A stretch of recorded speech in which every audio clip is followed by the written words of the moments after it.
Imagine if you were the kid who exhibited entrepreneurial tendencies, yet had no entrepreneurial mentor. Imagine you were encouraged to go to college so you could get a safe corporate job that would lead to a comfortable retirement. Then by the age of 31, after failing at 2 corporate jobs and numerous part-time entrepreneurial ventures, you had no idea how to fix a career that you thought was broken. So you decided getting an MBA from one of the best business schools in the world would solve all of your problems. Unfortunately, this just led to 3 more failing corporate jobs and several more failed entrepreneurial ventures. So at age 49, you decided to walk away completely from corporate America and pursue entrepreneurship full-time. Fortunately for me, embracing entrepreneurship was the best decision I've ever made. I finally found my purpose, was truly happy, and this led to entrepreneurial success. Now, it took me 49 years, but what I discovered is that successful entrepreneurs tend to be incredibly happy people.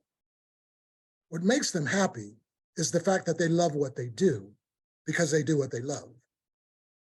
I don't want it to take 49 years for you to discover your purpose. So today I'm going to show you what steps you can take to align entrepreneurship with your passion, because this is the recipe for entrepreneurial success. But before we get started with 2 sets of exercises, I'd like to share a video on the value of discovering your why. So you're a musical director. Cool. Yes, sir. All right, so let me get a couple bars of like Amazing Grace. Can you do the first part of that? Go ahead. Amazing grace, how sweet the sound that saved a wretch like me. Wow. That bro could sing, you know what I'm saying? All right. Now, once you give me the version, is if your uncle just got out of jail, you got shot in the back when you was a kid. I'm just saying, let me see the hood version real quick, if you know which version I'm talking about. Just see if that exists. Let me see what you got. Amazing grace, how sweet the sound that saved a wretch like me.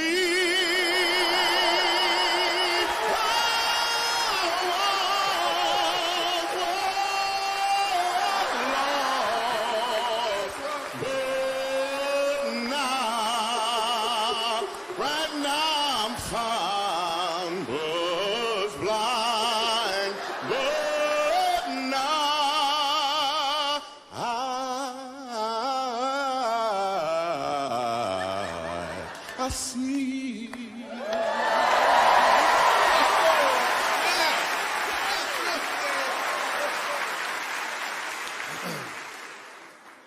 So here's the thing. The first time I asked him to sing, he knew what he was doing.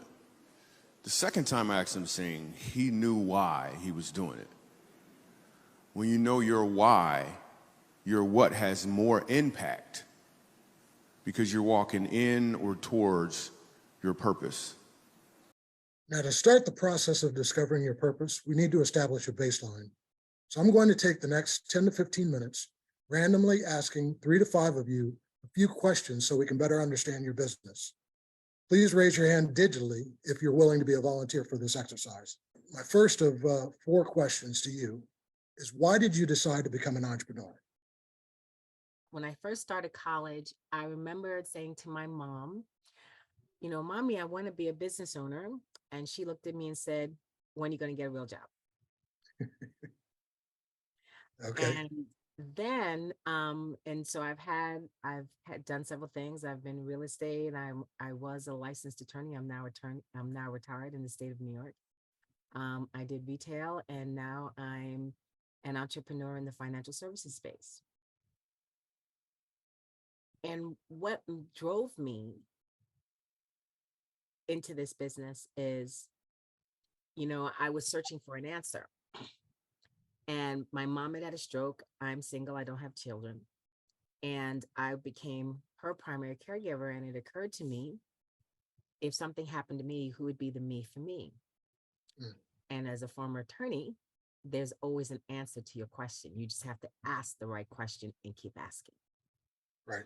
So I went and I talked to somebody, and they introduced me to who is now one of my senior leaders. And she started expressing all of these concepts that I'd never heard of before. Mhm. And I sat there and I said, and I was saying, I am incredibly well educated. I am well read. I'm also a squirrel brain, and I don't know any of this. And I said, if I don't know this, do my friends, do my family, does my community know this? And I said, no, I'm an advocate at heart. I'm always, what drives me, thrills me, gets me excited is when I know that I've been able to help somebody. And in this business, when so many people struggle with financial security is the bedrock of food insecurity. Financial security is the bedrock of homelessness. Financial security is the bedrock to abuse, to thievery, because all of it is a chase for money or reason or expression that you don't have enough to get through. And it's not because people don't want to be better, they just don't know how. Right. Because they're too busy following the Kardashians or this one, or listening to YouTube say, live your best life, not realizing that there was a whole lot of steps before they got to that best life. So my goal All is right. to change that mindset. And that's what made me, why I launched this business that I'm currently in, is to be that change agent in a world All right. that's so desperate in need of it. Sounds good. All right.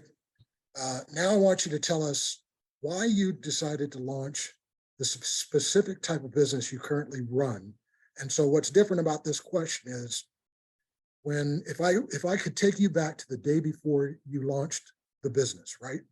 You've already decided you want to be an entrepreneur, but so you're going to start some kind of business, and you could have done anything. You could have opened a McDonald's franchise. You could have, opened up a laundromat. You could have been a financial service advisor like you are. Why this particular type of business versus anything else you could have done? Because the mission behind this is financial education, because I get to truly impact people in a truly positive way, in a valuable way. And that speaks directly to who I am and what is it that I want to do. For me, it's never been about money. Money's fine. I have expensive taste and a soda budget, but it's, I can do this. I can make a difference. I can't make a difference if the only difference I'd make in McDonald's is to make people fat. The only difference I would make if I went into e-commerce, there's nothing wrong with it. I like stuff. Check out my order guide in Temu. Mhm. But it's just buying one more thing that, this is different. Okay. All right. It's different. Now I need you to describe what your business will look like 10 years from now or in 2033. And before you answer this, I want everyone to understand why I asked this question. What entrepreneurs tend not to do is figure out what their exit is going to be. So I always tell entrepreneurs, running a business is the opposite of reading a book. When you read a book, you start from the beginning and work your way to the end. When you run a successful business, you know what exit you want to execute, when that's going to happen and how it's going to happen. And then you reverse engineer your way back to the beginning so that you understand how you have to build your company year in, year out to get to your exit. The other reason you want to figure out what your exit is either you're going to die before your business does, or your business is going to die before you do. And so you need to control the exit. So, you want to figure out what that is. And that doesn't necessarily mean you're selling your business and not going to be involved with the business anymore. That is one exit. there are there are at least 8 distinct ways to exit from a business.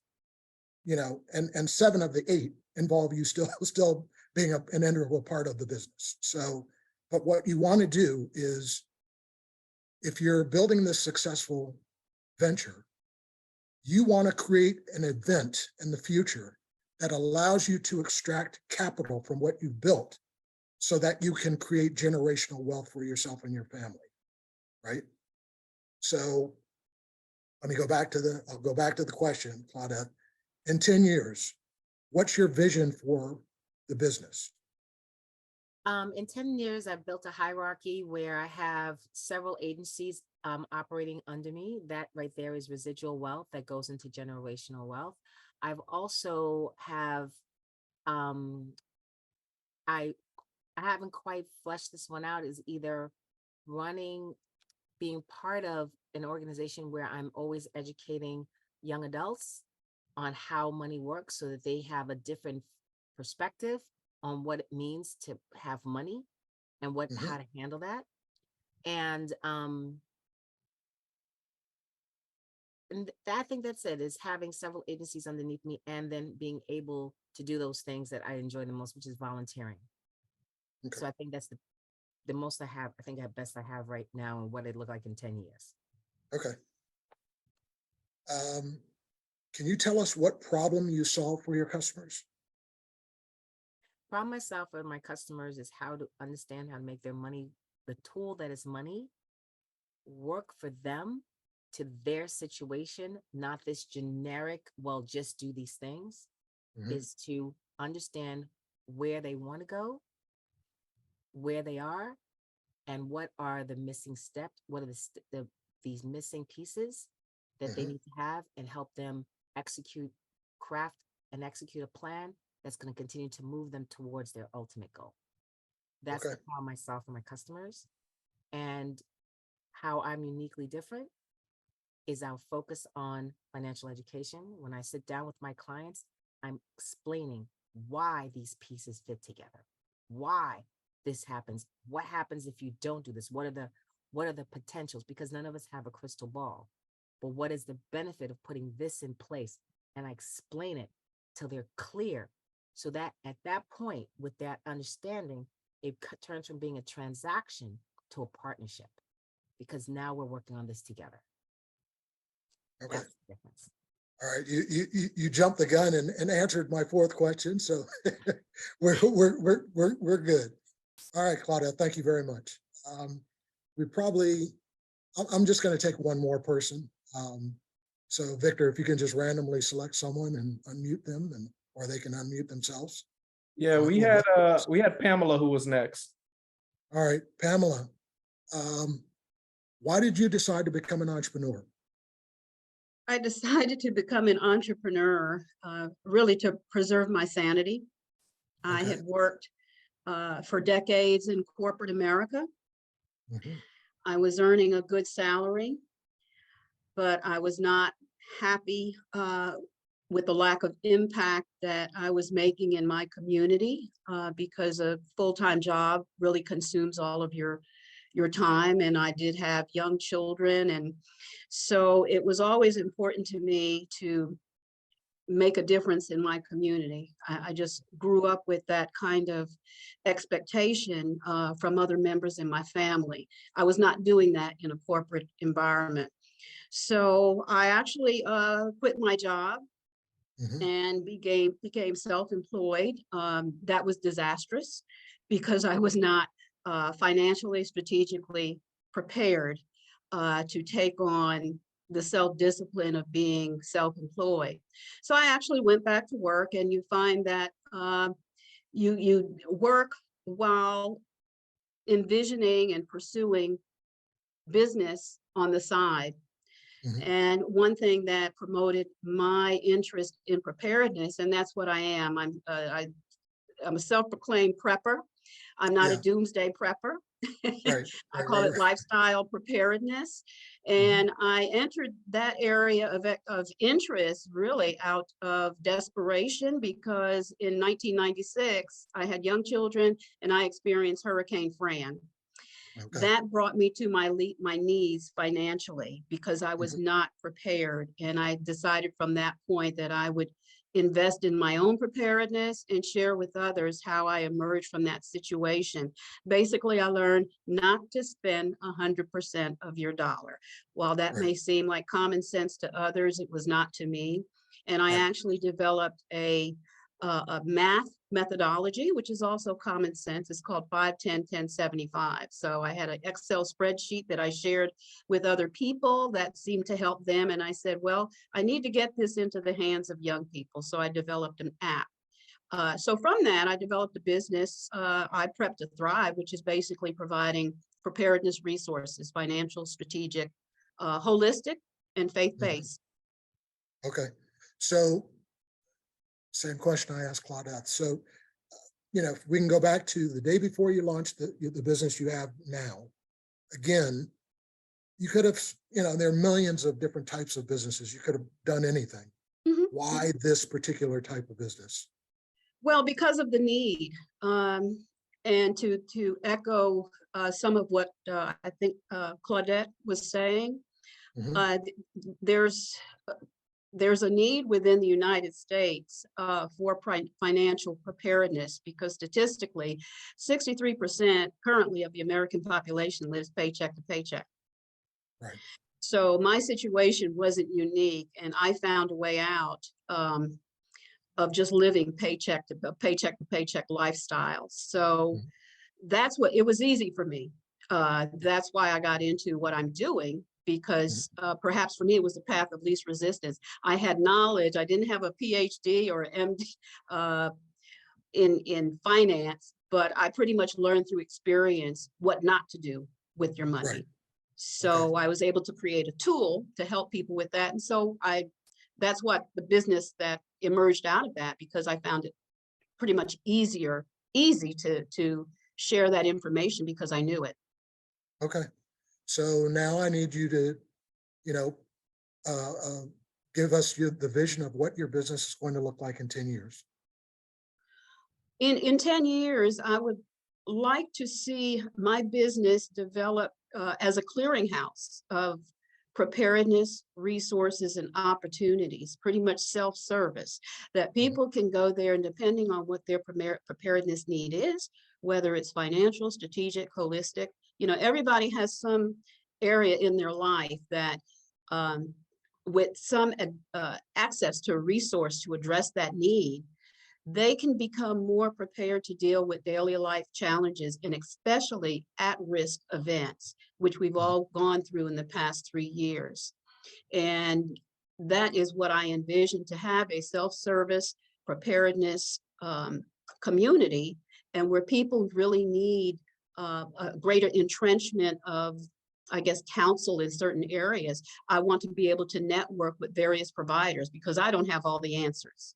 Right. But the answers are out there. There's someone who may need technology to meet their preparedness need, someone who may need a holistic approach. So that's my idea of galvanizing all those resources and then making my exit strategy really to kind of sell that template, perhaps as a franchise. I haven't really thought that through, but the need for having a preparedness industry is very timely, necessary. And so that's what I envision, to create a template for that and just see where that goes as far as being able to either sell it as a franchise or sell the business so that I can just go back to being a grandmother and an aunt or whatever. I choose to do at my leisure. Yeah. I hear you. So tell us what problem you solve for your customers.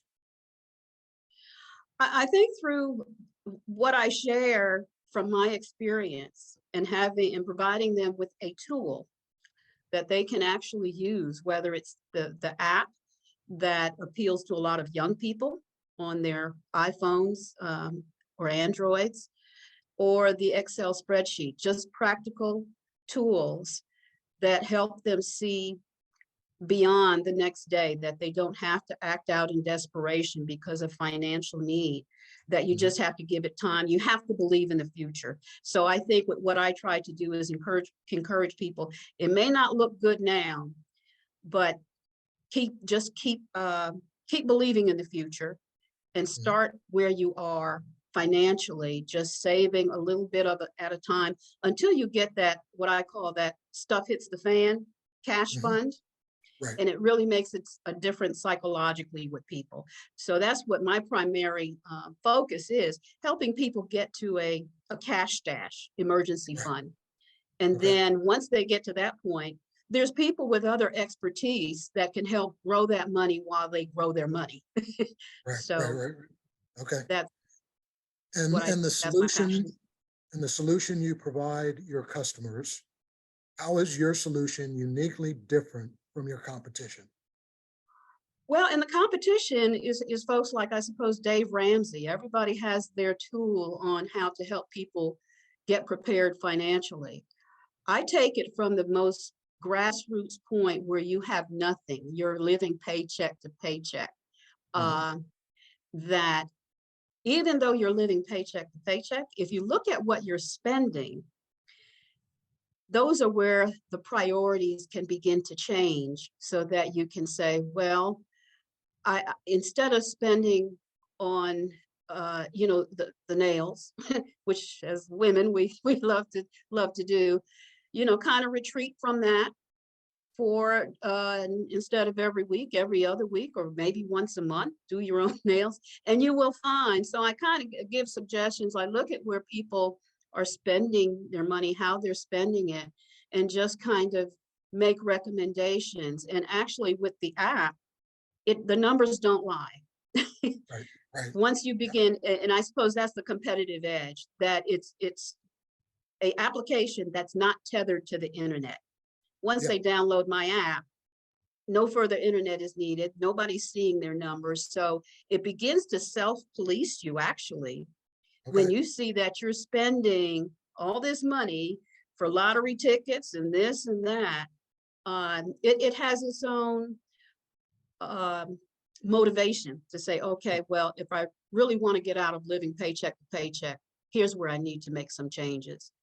Okay. So so I think that's where what I offer is very self-paced, self-motivated, but very effective because it shows you the numbers don't lie. Mhm. Okay. Okay. All right. I'll do one more. Robert, why did you decide to become an entrepreneur? Yes, good evening, everyone. Um, the reason I decided to become an entrepreneur was I had basically had it with just trying to go up the corporate ladder. A lot of positions where I was working in, trying to move up and trying to work with other people or have other people underneath, above me, it was a struggle. I knew I had the capabilities. I knew I had the talents. I felt like I had the wherewithal to be able to do some of the higher positions. It just came to the point where the people above me at the positions I was going for either really were trying to just stay where they are, or if that position would open, if the person above me had unfortunately transitioned. Mhm. So the thing that basically the reason why I became an entrepreneur is I wanted to be my own boss. I want to Okay. be able to myself. Yep. And so, again, taking you one day before you launched your current business, you've decided you want to be an entrepreneur. Why the particular business you're in? What led you to that versus anything else that you could have done as an entrepreneur? What led me to the type of business I go into is I basically had a gift. It was a talent that I had when it came down to mathematics and being able to explain it in a way where students would be able to easily understand the topics that I was going to. And that branched down into different areas as well. But math was basically my focus. Okay. And I decided to do that because I thought there was a gap in the way that students were being able to understand subjects by just going through the class and perhaps having an issue with maybe the teacher who is just there to present the lecture, and myself to step in to be able to help out as being a tutor. And that led to basically now being a total of about 30 years in tutoring. Okay, okay. So fast forward 10 years, describe what your business will look like in 2033. The business basically would be able to be nationwide, where we have tutors from any walk of life to be able to tutor anywhere within the United States. I do that now in the sense of I wanted to be able to scale to a larger amount. Then that business will basically eventually have people to be able to run their own business as well. Okay, okay. So what problem do you solve for your customers? The problem is to be able to solve an educational or a learning gap. I would say that not only do I help out with their students, but also I try to encourage them, because another talent of mine was, I've been told, I uplift people. So combination of doing tutoring as well as inspiration with the students to say that pep talk, that encouragement versus just, why don't you understand this topic? I mean, but to be able to get some encouragement, because the student needs that in order to know that he or she are able to understand the topic. So that solution is in regards to not only understanding the material, but building up students' confidence. So it's a combination of adding inspiration. Okay. And then how is the solution you provide uniquely different from what your competition provides?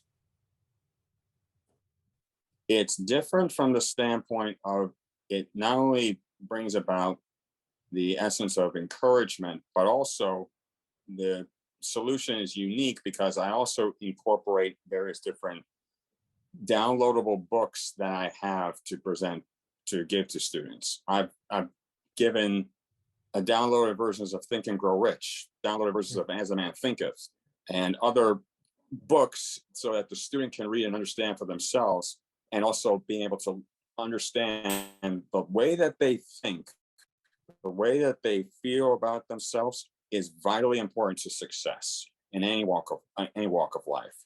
So I think it's a little bit different from my competitors who just focus on the task of tutoring versus trying to add some implements to be able to further the student in encouragement. Yep. All right. So anyone that raised their hand that I haven't got an opportunity to call on, I apologize. So just so that you know, this is the first of 6 sessions.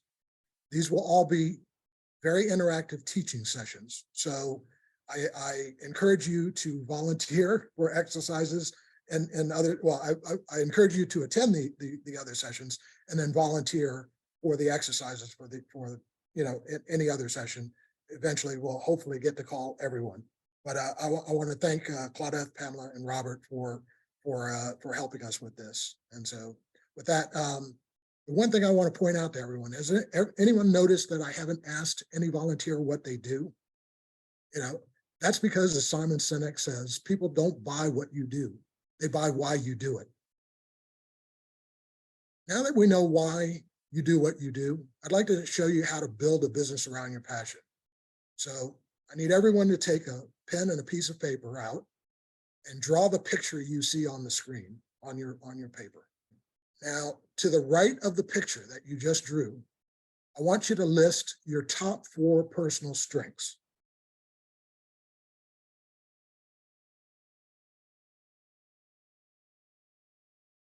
And to the left of the picture, I want you to list your top 4 personal weaknesses.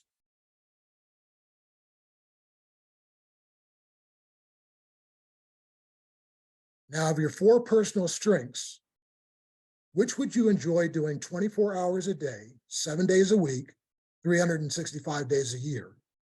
I want you to rewrite these in the top right-hand box of your picture, and then rewrite the personal strengths that are left in the bottom right-hand box of your picture.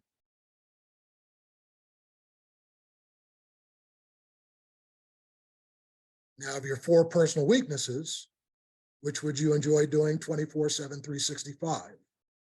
Rewrite these in the top left-hand box of your picture and rewrite the personal weaknesses that are left in the bottom left-hand box of your picture. I want you to remember that just because you're weak at something doesn't mean you wouldn't enjoy doing it all the time. You could be weak at something because of lack of training, not because of lack of desire.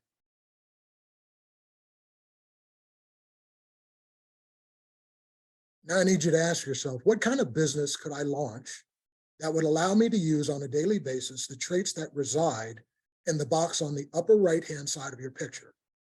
An even better question, if you've already launched a business, is does the business you've launched allow you to do what you like to do and are good at, what's in that upper right-hand box, 24/7, 365? You now have 2 practical ways to discover why you do what you do and how to build a business around your passion. And if you'd like some additional confirmation of what you're passionate about, there is one additional tool to help you in this process, and that's a self-assessment personality test. There are several really good tests, and you actually may want to take more than one to see if your results are consistent. I'll put a link in the chat to an article that ranks the top 23 personality tests in terms of popularity. Now, with the time we have left, I'd like to answer any questions you have. Yes. Just one of the, I guess, initial insights what I had about doing it myself was the fact of really understanding how a little bit scary it would actually be just go out on my own. But I realized that it actually is an exhilarating feeling. It gives you something to do each day because of your passion for doing it. So Right. I'm glad I took the leap and did it now versus when it was quote unquote too late. Yeah. I mean, what we do is incredibly difficult. When you get really good at it and elevate it into an art form, it looks easy to other people. But once they try to do it, I always give people the example of, there's a science to everything. It doesn't matter, so I'll use an athletic example. Michael Jordan, practiced a long time, really hard, and was able to elevate the science of playing basketball into an art form. And so when, he got on a court and, dunked from the free throw line, it looked so effortlessly when he did it, that, the average person said, hey, that looks easy.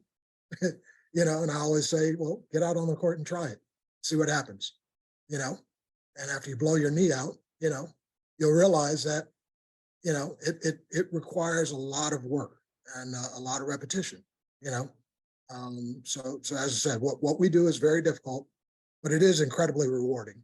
And, and if this is the path that you were put on earth for, there's no substitute for the rush you get from, helping someone out, and seeing them benefit from, the knowledge that you give them and the solutions you provide to the problems they have. Hey, Jeffrey, my friend, how you doing, sir? I'm doing very well, and you? I'm doing good. Good to see you again. My question goes back to something you said a few minutes ago about the multiple exit strategies you have with your business, which I've thought of. I don't really know how to define them or classify them, but one of my exit strategies is to, and you tell me if this is actually a thing, but is to, when I stop handling day-to-day stuff with the business and maybe even sell the business, part of the business's goals, as well as, making my family financially independent, giving me more time to do certain things, I want to have internships for high school kids. Okay. Doing what we do in technology and running a business, being a CEO, all of that stuff that they never get to experience until they're thrown out into the workforce, right? Right. me and my wife want to have the business have scholarships Mhm. for kids, underprivileged kids, things like that. Right. What would you call, or how would you structure an exit strategy where we leave the business, but that stuff still continues? Or does that involve us having to stay involved in the business in some kind of way? So what you're probably, well, so it depends on what the exit is, right? So let's say, for instance, your exit is to do an initial public offering and you know, publicly sell your stock on a public exchange. You know, I mean, at that point, you could sell all of your stock and not be involved with your business anymore. You could sell some of your stock, right? So depending on how much of your stock you sold, you know, would then dictate, you know, what percentage of your company you retain ownership of. And as long as you retain 51% or more ownership of the company, you can control what goes on in the company. Once you fall below that 50% threshold, you no longer control what goes on in your company. So let's assume that you sold enough stock where you no longer retain day-to-day control over the company. What I would, at the end of the day, the real answer to the question is you in essence won't have control. So you know, someone can do something and you would have no, you know, you're not going to have any say if you don't have control of the company in terms of the company stock. However, what you could do is, as you are scaling your company and bringing people into your company, you have a certain philosophy on how you want the company run, the things you want done in terms of offering opportunities for internships in the company, so on and so forth. As you bring people on board, you can make sure that they carry that same philosophy. They believe what you believe, right? So that when you leave, you know, the things that you put in place would still exist because those people have the same feel, you know, have the same views of what they want to see happen in life and how they want to give back. And that's, you know, so it's really, you know, complicated depending on, you know, what the exit is. But I probably the easiest way to make sure that your vision, you know, stayed on with the business, even though you weren't there, would be to bring people into the business that believed what you believed. Yeah, that's kind of what I was thinking. It doesn't make any sense if you're, you know, if your favorite color is blue, you bring in a whole bunch of people whose favorite color is yellow. It's you know, it doesn't make any sense. There should be some connection with the people you bring into your company. Don't just bring in bodies. Don't just bring in somebody because they'll take the job. Do they fit? You know, all of that stuff kind of matters. Yeah, go ahead. Yeah, I mean, well, the last session 6, I talk about, you know, building an A team, right? And so, you know, it's incredibly critical that you bring the right people on board, whether they be co-founders, executive leaders, managers, staff, advisors, your board of directors. You know, all of these people have to have the same mindset you have.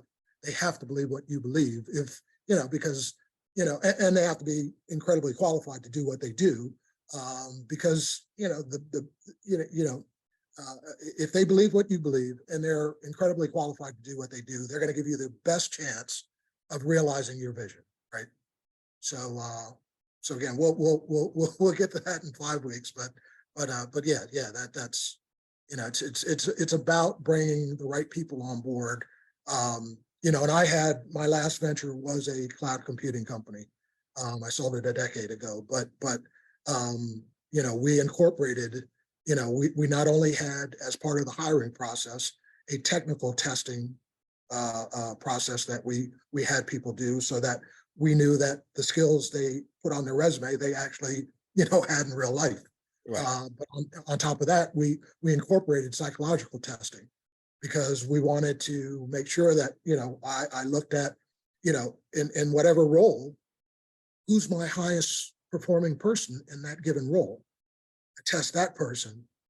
And then everybody that I'm hiring that would come into that role, I test to see how they compare to my best person in that role, you know.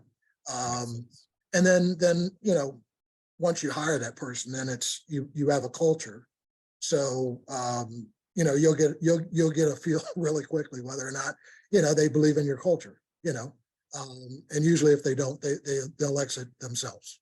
Right. Makes perfect sense. Thank you, sir. Thank you again. Sure. Anyone else? Only thing I have to say, because I didn't get enough information, is just with my business, I have a service, and this is back to Jeffrey. Jeffrey, right? Yes. Okay. I'll provide a service in this mobile service, and my passion on that is to service people that can't get to that building or to wherever they have to go to get what they have to get.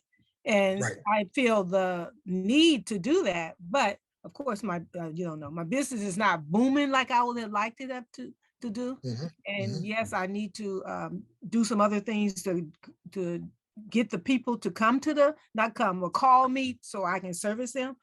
Yes, I have to work on that, but that is my passion. And I also wrote a book, the book on basic skills, use these tools for a better you, where I seen or saw things in my life that people need help with and they don't Right. ask for it. And I just wanted to teach people that book, and I haven't got to that level yet, but I Yeah, will yeah. get there. But I like Okay. to provide a service to people, and I am thinking about taking your course. Okay. Mhm. Well, you know, thank you for showing up tonight. Definitely attend all the sessions because at the end of the day, I'm teaching you and teaching everyone, or my desire is to teach everyone, you know, the 6 traits that all successful entrepreneurs infuse into their businesses to succeed, right? So, you know, and I mentioned this in previous sessions, you know, I'm a serial entrepreneur. I've launched more than 20 ventures over 5 decades. Launched my first business when I was 12 years old in 8th grade. But I also studied entrepreneurship at the Wharton School of Business. That was one of my 3 majors.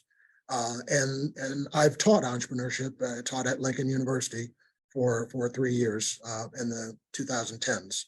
So I know what needs to be done. I know what can be done practically in real life. But I also learned what I learned from, again, failing at entrepreneurship repeatedly and failing in corporate America and reaching a point at 49 where I was like, nothing's working. I need to do something different. And so I actually went back to my graduate school, since I had 5 professors who had taught me 5 different courses in different aspects of entrepreneurship, and asked them one question. And I mentioned this before, so I hate to repeat myself, but so I apologize in advance. But I asked them, I said, I only have one question for you.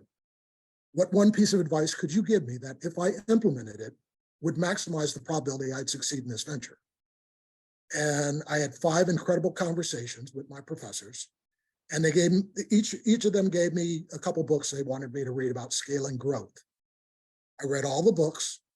And when I finished the last book, it occurred to me that it was like I was reading the same book over and over again, right? Successful people, when they tell you how they succeeded, they all say the same thing, right? So I started jotting all these things down. What am I hearing repetitively that people have done to succeed? I jotted this stuff down. And so before I launched this cloud computing company, and I launched it in 2007, I said, I'm going to infuse all of these traits into the business and see what happens. So I did that. And everything, to my surprise, worked. I created one of the fastest growing companies in the country. And 6 years after I launched it, I sold it. That was a decade ago. I have not worked since, right? So what I do now is teach people what those 6 things are and show them how to infuse them into their business, right? If you do what successful people do, you will experience the same success they experienced, right? It's really that simple, you know. It's simple and it's difficult, right? So the formula or the blueprint is simple. It's out there, you know. People know what it is, and that information is available. It's not readily available, but it is available. You know, implementing it is another thing. That's the, you know, so Michael Jordan could explain to you how to dunk a ball jumping from, you know, the free throw line, right? He can explain that to you. There are mechanics involved and all that kind of stuff, right? So he can give you the blueprint. You're not going to be able to do it until you practice repeatedly. And obviously you're going to have some God-given talent as well, but you're going to have to practice it over and over and over and over and over again. And eventually you know, provided you have the God-given talent to be able to jump that far and that high, you'd be able to do it, right? You know, because lots of people have done it now, you know, over time, but you know, none of them, even Michael Jordan, you know, got out on a basketball court and the first time they tried it, were able to do it. I guarantee you, he would tell you that you know, I mean, if you read his biography, he got cut from his 10th grade basketball team, you know, and this is the greatest basketball player of all time, you know. So there was a point where he couldn't do the things that he ultimately was able to do. He was able to do them because obviously he had some God-given talent, but it was more about how hard he wanted to work to make sure he could do, you know, perform at the level he ultimately was able to perform at. And the same thing applies for entrepreneurship. The formula is out there. So that's the easy part. The hard part is the work you're going to have to do to elevate the science into an art form. But when you do it, you know, for other people, other entrepreneurs who are looking at you, you know, they're gonna say, you know, man, that looks easy. Well, you know, but what they, you know, again, I always tell entrepreneurs, no one wants to talk to you when you're struggling, you know. So when you hear about entrepreneurs, you hear about them when they become successful. And that's why we use the term overnight success. There's no such thing, you know. You know, when you've heard about someone who succeeded and you actually get them aside and ask them their story, you know, they'll tell you about 10, 20, 30, 40 years of turmoil to get to the point where now everyone wants to, you know, talk about their success, right? But nothing's overnight. Also, I mean, my goal, I mean, at this point in my career, I'm just trying to give back. I you know, told you in previous sessions, I have 2 daughters who are in their 20s. I want to use my God-given, you know, talents as an entrepreneur to, you know, improve the world for them and their generation. So for me, it's about giving back. So, you know, I know we've, you know, covered some things tonight. And I mean, you could have had, I might not have gotten to you in terms of answer, you know, if you had volunteered to ask a question or to, you know, participate in the exercises. But I'm happy to do that with anyone one-on-one. So, you know, if you connect with me on Alignable, you know, I'll send you a link to my calendar. We can schedule a one-on-one Zoom call, and everything that I've covered tonight, I'm happy to, you know, to walk you through it one-on-one, so that you clearly understand, you know, what your why is and how to articulate that to prospective customers, because that's what's going to draw people to you, not, you know, if you've ever seen, I had a quote by a gentleman, Simon Sinek. So he's got a video called Start With Why. And it's about a 14-minute video, but I would highly suggest watching it. I've watched it numerous times, and I learn something different every time I watch it. But it's all about, you know, communicating your why, because that's what draws people in. It's not, you know, everyone tells everyone what they do, right? No one wants to hear that. You know, that's not compelling to people. You know, you got to tell them why you do it. You know, that draws people in. Once you tell them why you do something, you can tell them how you do it. And then at the end, tell them what you do, you know, and because they're connected to you because of your why, they'll stay long enough to listen to what you do. But if you start out with what you do, which is what most people do, they lose interest long before you get to what your why was, you know. And the analogy of this, one company that there are some companies that do this very well, but you know, the one company everyone would recognize is Apple Computer. You know, Apple is incredibly good at this. You know, you know, having had an IT company, I always hired very young people, and you know, in my company, I can't say this for every company, but they were huge advocates of Apple Computer, and I was ambivalent, right? And we would have these knockdown, drag out fights, but Showing up on the first. You know, we would talk about Apple, and these people were so rabidly, you know, following Apple that they're the ones that would camp out overnight to get the next iPhone. You know, I could never understand why people do that, but you know, at the end of the day, it's because when you communicate your why and people believe what you believe, they will become that devoted to your business. So at the end of the day, that's where you want to be, and that's why I kind of did what I did tonight and walked you through the exercises.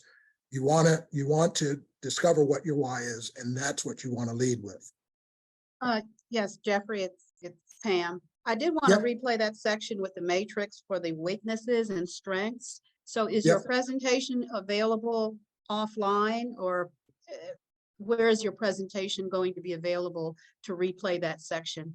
I'm gonna put a link in the chat for the replay right now. Okay, thank you. Were there any questions about that exercise, Pamela? Yeah, the instructions on how to do it. Oh, okay. You know, as you were relaying the instructions, I guess I'm one of those folks that you know, I don't hear as fast as you speak. Right. And I so apologize. I don't want to have you do a one-on-one. If it's already in the replay, I can, you know, replay it. Oh, and then I did have another comment. You mentioned about what you had learned from your mentors, and you know, I describe myself as a preparedness activist. I would say I'm probably an extremist sometimes, because I get a quote, preparedness quote every day. And a lot of times they're from athletes like Michael Jordan. And one thing I've often read is that athletes, they prepare. So I was wondering if that was something in the tidbits those gold nuggets that your mentors mentioned, the value of preparedness. And you can save that for the next session. I know. For me, they didn't. You know, they really didn't have to mention that. So I didn't get that from them, because, and I've mentioned this before. I've always been an avid reader, and I only read things about business. I don't read fiction. So, but for as long as I can remember, probably from at least the age of 10, possibly sooner, I've been reading like 90 pages a day. So I'm guessing that was never mentioned to me, because that wouldn't have been an issue for mentors interacting with me. Thank you everyone for attending. The next session, I'm going to talk about focusing on a niche target market that you can dominate. Hopefully I'll see everyone next Monday at 7 p.m. Eastern Standard Time. Thank you again, sir. Thank you. All right. Talk soon. Thank you. All right. Thank you. Have a Bye, good evening, everybody. everyone.